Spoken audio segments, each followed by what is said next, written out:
السلام عليكم. كلشي شاف جوج دراري اللي ماتوا في ظرف 24 ساعة بسبب الفيزياء اللي قتل بزاف ديال الشباب، وهادشي ما يبغي الا الله على عبده.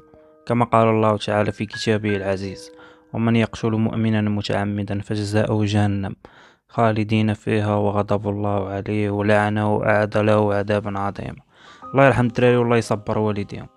شنو هو هاد الفيزي وكيفاش كيدخل للمغرب؟ الناس اللي ما عارفين شنو هو هاد الفيزي اجي تعرفوا. الفيزي ما يسمى الفيزي اللي كتعني بالعربيه صاروخ. السميه ديالو الحقيقيه هو فيزي دي تخاصي، اللي هي صاروخ الاستغاثه، صاروخ الاشاره المظلمه الحمراء.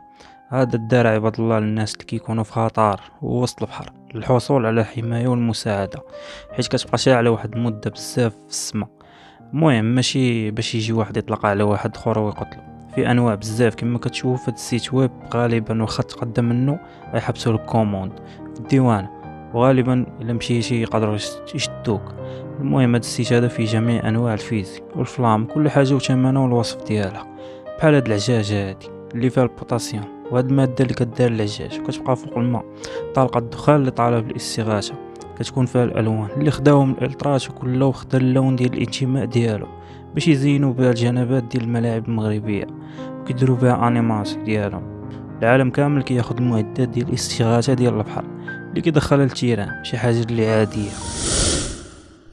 الحاجه اللي ما عادياش هي كنتقاتلوا بهاد المواد اللي ماتوا بها بزاف في المغرب وخارج المغرب. هنا واحد البحار كيشرح للناس كيفاش يطلقوا قبل ما يدخلوا البحر. كما كتشوفوا هنا كيجربوا وكيوريو الناس قبل ما يدخلوا البحر. الكور اي حاجه فيها عندهم فورماسيون،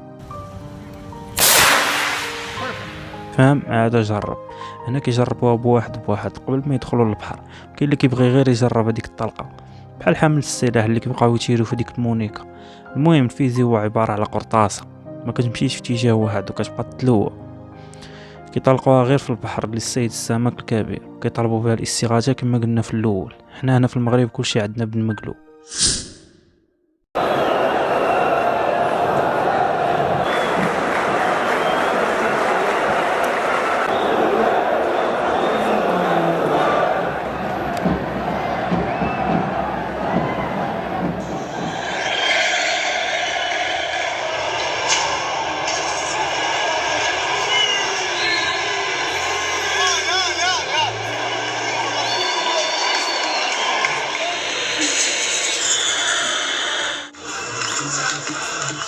حنا هنا في المغرب كلشي عندنا بالمقلوب، اللي ولينا كنتقاتلوا بها بعضياتنا، اللي هو اصلا ممنوع.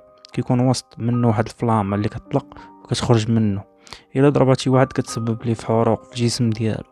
بسبب هاد الفيزي شحال من واحد نهات ليه الحياه ديالو، شحال من واحد رزات والديه فيه. يا ربي تشوف من حال الشباب ديالنا. كفاكم من هادشي راه الوالدين اللي كتبقى فيهم الدقه. الله يهدي مخلق، الله يرحم الدراري اللي ماتوا، الله يثبتهم عند السؤال، والله ينقيهم من الذنوب والخطايا كما ينقى الثوب الأبيض من الدنس.